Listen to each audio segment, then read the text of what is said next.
महागणपतिं मनसा स्मरामि महागणपतिं మనసా స్మరామి. TR creations family అందరికీ నా హృదయపూర్వక ధన్యవాదాలు. సో అలాగే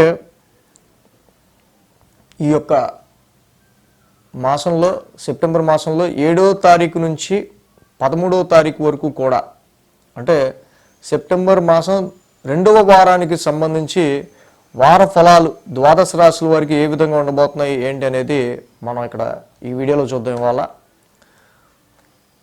సో ఇక్కడ ఈ సెప్టెంబర్ మాసంలో ఈ 2వ వారం మనం మేజర్గా చూసినట్టయితే మొదటి వారం ఎలా ఉందో ప్లానటరీ ట్రాన్సిట్, సో గ్రహాల యొక్క గోచారం సేమ్ అలాగే ఉంది, ఎక్కడ మార్పు లేదు. ఇక్కడ మనకి చూస్తే మిథునంలో గురువుగారి యొక్క సంచారం, కర్కాటకంలో శుక్రుడి యొక్క సంచారం, రవి స్వక్షేత్రం సింహరాశిలో బుధుడితో కలిసి కేతువుతో కలిసి సంచారంలో ఉన్నారు.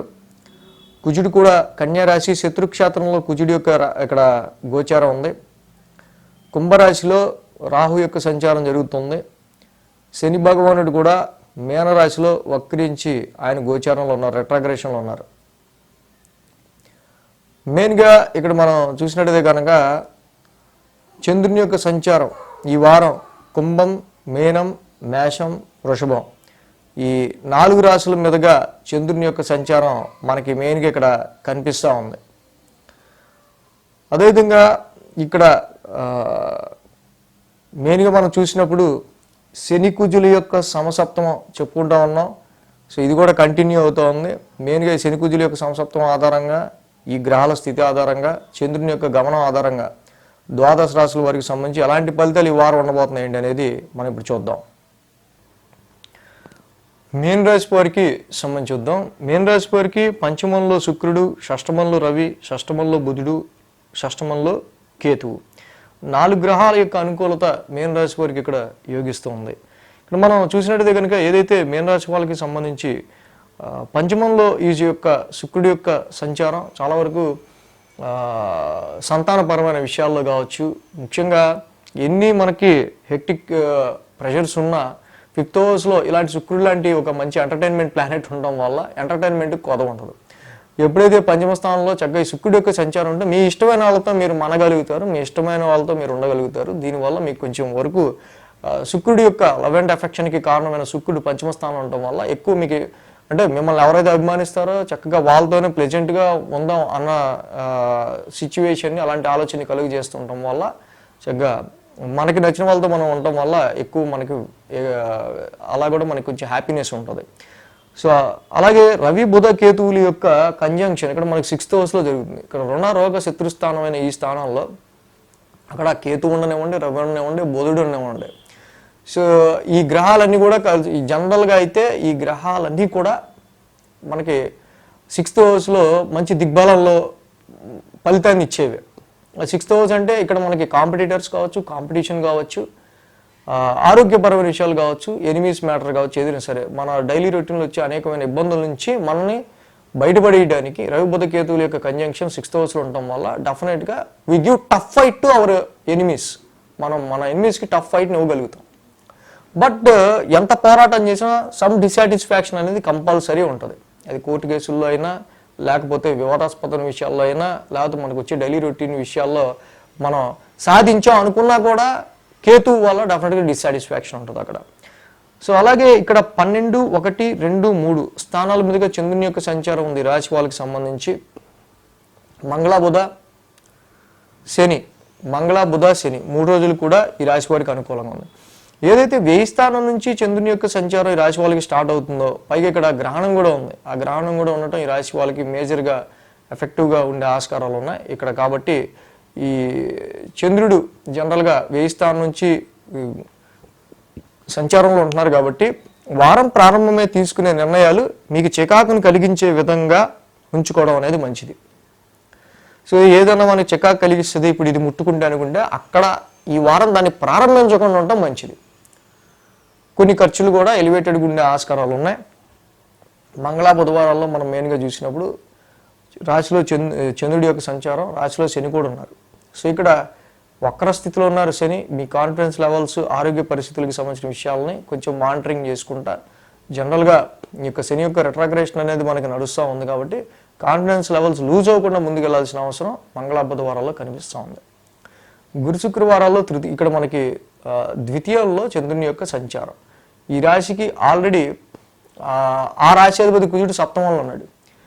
సో కాబట్టి ఫ్యామిలీ విషయాల రీత్యా అనవసరమైన మనకి ఆర్గ్యుమెంట్స్, డిబేట్స్, డిస్టర్బెన్సెస్ ఇలాంటివి రాకుండా చూసుకోవాలి.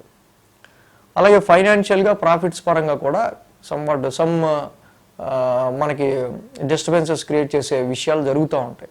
సో వాటిని కూడా కొంచెం బ్యాలెన్స్ చేసుకోవాలి. రాశిలో శని ఉన్నాడు, సప్తమంలో కుజుడు ఉన్నాడు. మీరు తగ్గరు, ఎదుటోడు తగ్గడు. సో దీనివల్ల అనవసరమైన కాన్ఫ్లిక్ట్ అనేది రేజ్ అయ్యి మనకి ప్రశాంతం లేకుండా పోద్ది. సో కాబట్టి ఏ సిచ్యువేషన్ అయినా సరే సరే సరే సరే ఓకే అలాగే చేద్దాం అని మనం ఏం చేయాలి అది చేయాలి అంతే. సో అలాగే ఇక్కడ మెయిన్గా వారాంతానికి చూస్తే కనుక తృతీయ స్థానంలో చంద్రుని యొక్క సంచారం. సో మొన్న చెప్పుకున్నాం, ఆ తృతీయంలో చంద్రుడి యొక్క సంచారం ఉంటాం. తృతీయంలో చంద్రుడు యోగిస్తాడు. ఆ రాశ్యాధిపతి శుక్రుడు కూడా చక్కగా ఇక్కడ ఆయన పంచమంలో ఉన్నాడు. సో తృతీయంలో చంద్రుని యొక్క సంచారం షార్ట్ జర్నీస్ని ఇండికేట్ చేస్తుంది. ఆ యొక్క రాశ్యాధిపతి శుక్రుడు పంచమంలో ఉంటాం. Short journeys through some entertainment, short journeys అనేవి కొంచెం మనకి నచ్చిన పని చేయడానికి, మన నచ్చిన పని చేయడానికి రీత్యా షార్ట్ జర్నీస్ కానీ కొంచెం మూమెంట్స్ కానీ కనిపిస్తూ ఉన్నాయి. సో ఈ విధంగా ఇక్కడ మీన రాశి వాళ్ళకి మెయిన్గా ఏంటంటే వేయిల్లో ఉన్న రాహు వల్ల మాత్రం కొంచెం ఇల్యూషన్, చాలా వరకు కూడా ఫ్లెక్చువేటివ్ మైండ్, వారం ప్రారంభం ఖర్చులు కనిపిస్తూ ఉన్నాయి. ఇక్కడ దుర్గామాత ఆరాధన చేసుకోవటం, అలాగే ఇక్కడ మనకి ఏదైతే గ్రహశాంతి ఉందో అదే చంద్రగ్రహణం ఉందో ఆ గ్రహణానికి సంబంధించిన నియమాలు పాటించి దానం ఇచ్చుకోవటం చాలా మంచిది. దుర్గామాత ఆరాధన చేసుకోవటం ఆది సోమవారాల్లో చాలా మంచిది. అలాగే అర్ధకాయ మహావీరం రాహు నవగ్రశాంతి మంత్రం చదువుకోవడం చాలా మంచిది. శని కుజుల యొక్క సమసప్తమం జరుగుతుంది కాబట్టి అకారణంగా అనవసరంగా మనం ఎదుటి వాళ్ళతోనూ ఎక్కడ కూడా గొడవ పెట్టుకోకుండా ప్రస్తుతం ప్రశాంతంగా ఉండడానికి ఎక్కువ ట్రై చేయడం మంచిది. బట్ రాశిలో శని ఉన్నారు కాబట్టి ఆల్రెడీ నీలాంజన సమాభాసం చదువుకుంటా ప్రతి శనివారం శనికి తైలాభిషేకం చేయండి. సో అలాగే ఇక్కడ ఈ కుజుడి యొక్క సప్తమ స్థాన సంచారం కూడా ఉంది కాబట్టి ధరణీ గర్భ సంభూతం కుజనవగ్ర శాంతి మంత్రం కానీ సుబ్రహ్మణ్య స్వామి ఆలయాన్ని ఆయన దర్శించుకోవటం కానీ చేయటం వల్ల మ్యారిటల్ లైఫ్ రీత్యా కావచ్చు, బిజినెస్ పార్ట్నర్తో కావచ్చు, ఇతరత్ర కొన్ని విషయాల రీత్యా మీ క్లోజ్ రిలేషన్స్లోనే అనవసరంగా మీ పక్కన కూర్చున్న వాడితో కూడా గొడవలు అయ్యే ఆస్కారాలు ఉంటాయి. ఈ యొక్క కుజుడు శనిని చూడడం వల్ల, శని కుజుని చూడడం వల్ల ఇవి చేసుకోవటం వల్ల ఇంకొంచెం బెటర్గా ఉంటుంది. సో ఇంకో విషయం ఏంటంటే మీన రాశి వాళ్ళకి ప్రజెంట్ ఇప్పుడు గురుడు అతిచారంలో ఉన్నాడు.